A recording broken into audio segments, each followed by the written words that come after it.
I met a traveller from an antique land who said, two vast and trunkless legs of stone stand on the desert.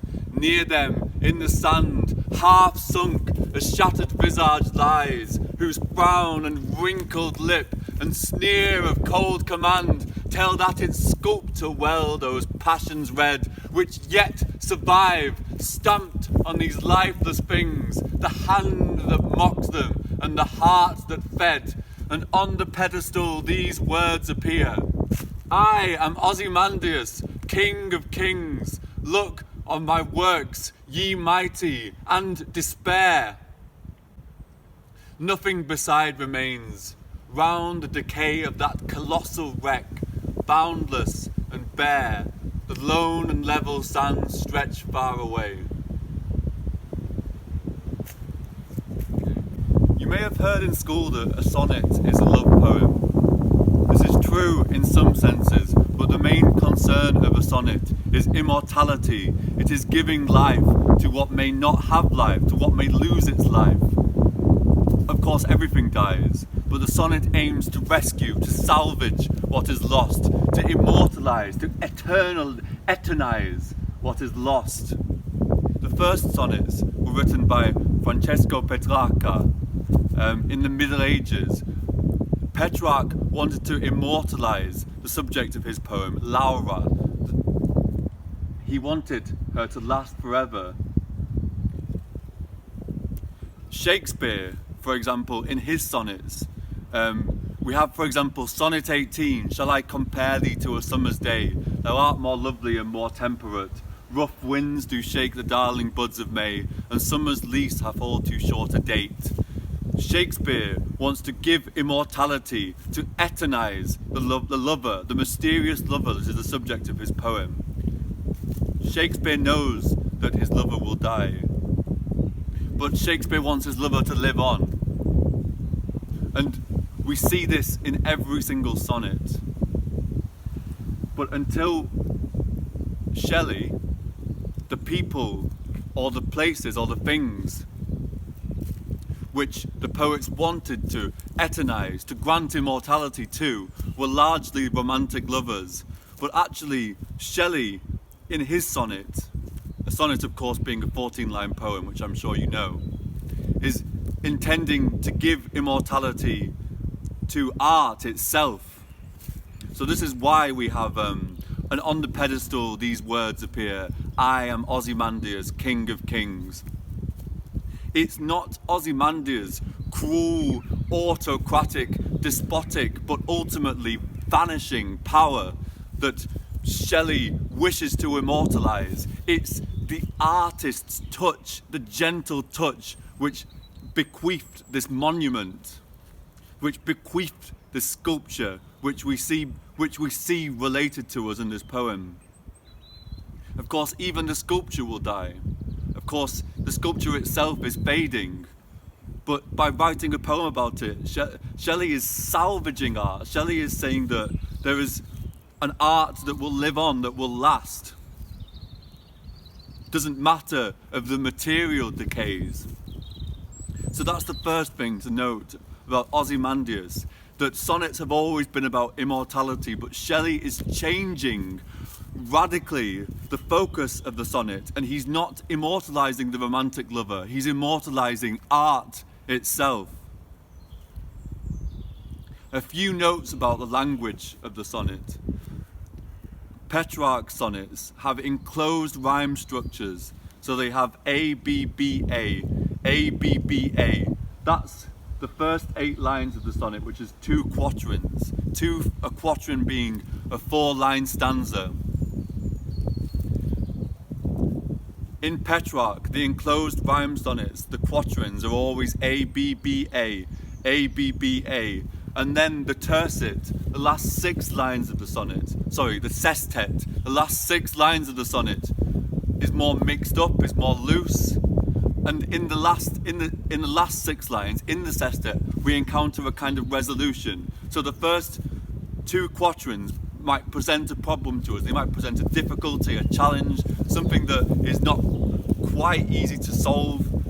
So, for example, when we come to Shakespeare, shall I compare thee to a summer's day? Thou art more lovely and more temperate.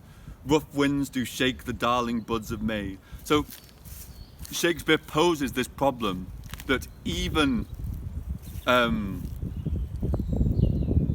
darling buds of May are shaken or disturbed by the brute forces of nature. But in fact, Shakespeare continues throughout the first 8 lines of the poem to present this problematic this problem. So sometimes too hot the eye of heaven shines, and often is his gold complexion dimmed, and every fair from fair sometime declines. Every fair from fair sometime declines is the emblem, the representative of the problem, of the idea that everything will decay, everything will die, everything will perish. So Shakespeare is very clear in those first 2 quatrains that there is this insurmountable human mystery of death and of decay and of destruction, and this futility of making art or writing poetry in the face of this destruction. But yet, as we move to the sestet, the resolution, but thy eternal summer shall not fade. So the addressee of the poem, but thy eternal summer shall not fade. She will live on. Now, as we move to Shelley, as we move to Ozymandias, Shelley completely changes the whole form of the sonnet. So Shelley doesn't even use these sort of enclosed rhyme quatrains, or like Shakespeare uses A-B stanzas, so the first line and the third line rhyme, the second line and the fourth line rhyme. Shelley doesn't use any of that. Shelley's rhyme scheme is much more complicated, and it's almost like Shelley is trying to play around with form. He's trying to play around with the whole idea of the sonnet, and we do have lots of what we might call trochaic starts throughout Ozymandias. So, for example, stand on the desert. That's a very dramatic opening to a line, and Shelley is very challenging, very playful, and very radical with form. Obviously, that's inclined to Shelley. That's associated with, or we might say, with Shelley's politics in general, which are very radical, which are very sort of politically radical. So the way that Shelley is using language and form is like he's trying to fight or trying to combat the very flow of language, the very flow of the English tradition, the sonnet itself, which he's inherited from Petrarch and Shakespeare. Nothing beside remains. This is the resolution to Shelley's Ozymandias, much different to but thy eternal summer shall not fade. It almost seems bleak, it seems nihilistic, it seems depressing. Nothing beside remains. Why that preposition? Why that adverb, nothing? Why this structure? Why this phrase? It doesn't seem like a resolution at all. I mean, we have to look into it closely to see why it's a resolution, why it's some kind of solution to the problem that was posed. I am Ozymandias, king of kings. Look on my works, ye mighty in despair. Nothing beside remains. What he means by beside is the inscription on the pedestal itself. It's the words that remain. And that's a triumph.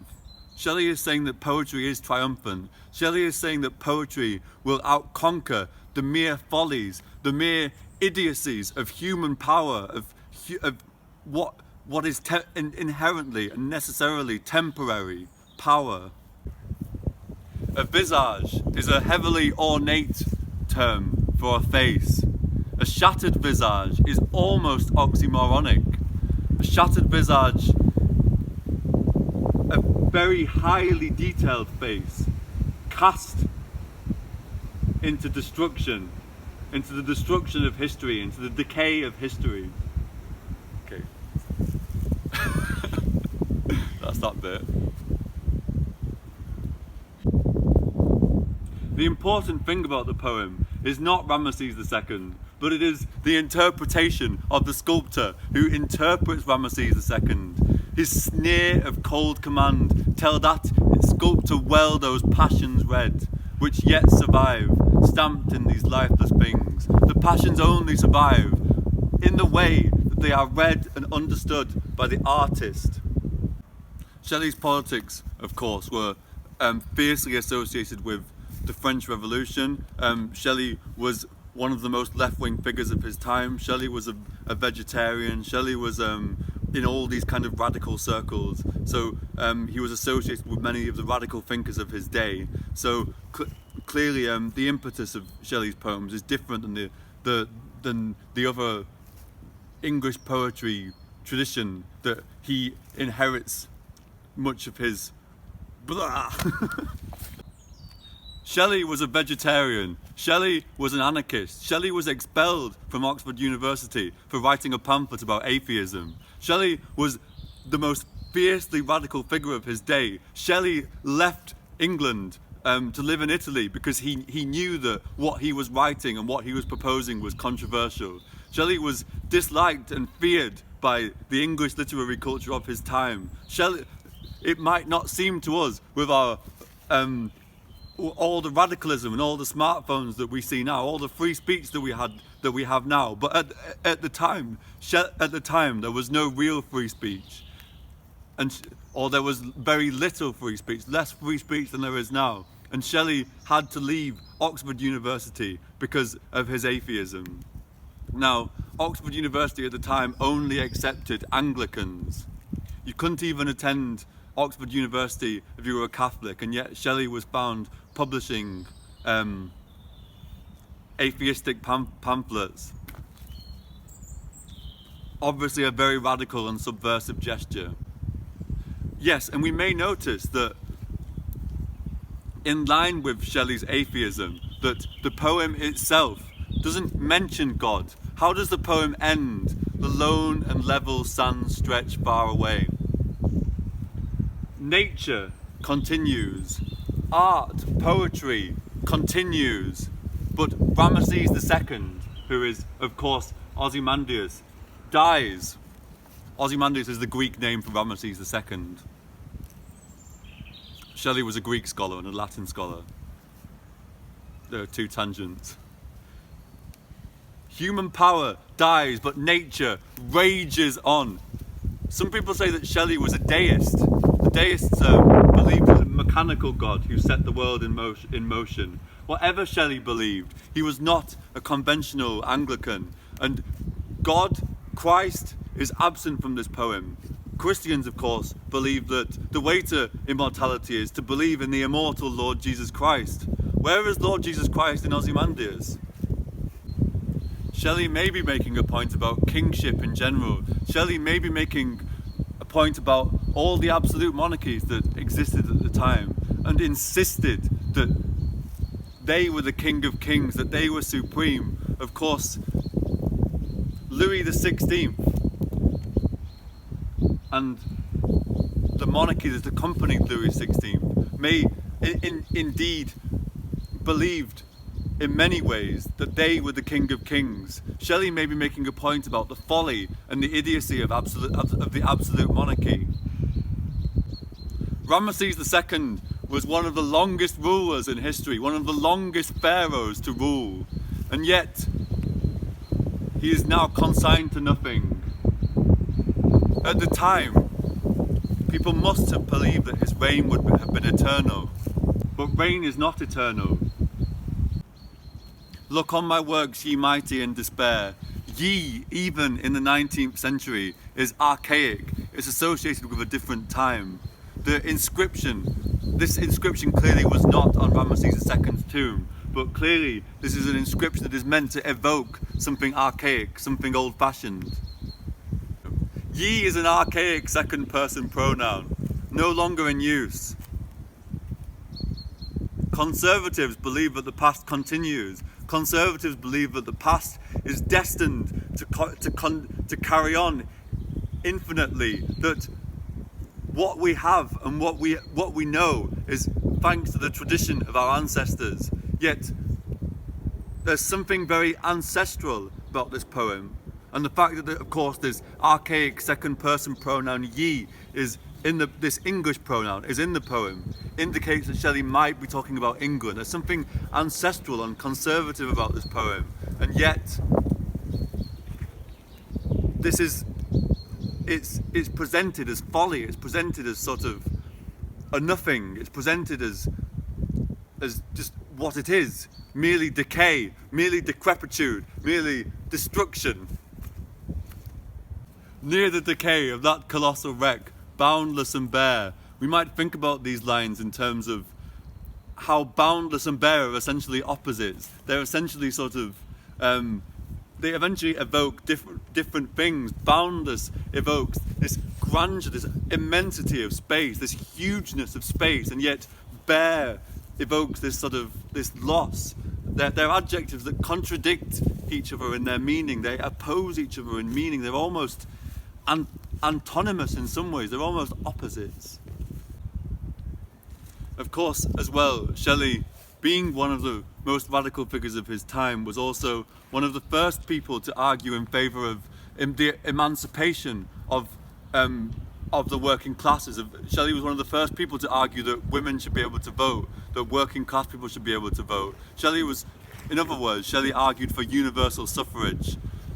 We have a sense in this poem then that Shelley is opposed to the kind of conservatism or the kind of thinking that sees the past as something to venerate, as something to revere. Actually, for Shelley and in this poem, the past is something lost. It's something merely decaying. Which yet survives, stamped in these lifeless things, is also formally a very unusual line. Which yet survives, stamped. So, although the poem is in iambic pentameter, which is, of course, the fact that there are 5 iambs per line, da-dum, da-dum, da-dum, da-dum, da-dum, line break, da-dum, da-dum, da-dum, da-dum, da-dum. Although the poem generally is in iambic pentameter, Shelley plays around a lot with the iambic pentameter. The first line is in iambic pentameter. I met a traveller from an antique land. Antique, of course, meaning just old, meaning lost. It continues, who said 2 vast and trunkless legs of stone. This 2 vast is a spondy. It's two stresses in a row. So you see, although the poem is generally da-dum, da-dum, da-dum, da-dum, da-dum, line break, da-dum, da-dum, da-dum, da-dum, da-dum, line break, Shelley plays around a lot with the rhythm, and he's doing it to defy our expectations. He's doing it for effect, for the same reason that he plays around with rhyme. Of that colossal wreck, boundless and bare, is also wreck, bound. There are 2 stresses in a row. Shelley is clearly putting lots of stresses into the poem, lots of... That's not true. Shelley is clearly putting stresses together in a way that we might not expect. He's playing around with what's called falling rhythms, rising rhythms of that colossal wreck bound. That's not true either. Shelley is playing around with falling and rising rhythms. Stand in the desert is an example of a rising rhythm. So Shelley is playing around with different formal structures, removing the poem of much of its predictability. Okay, I think that's enough.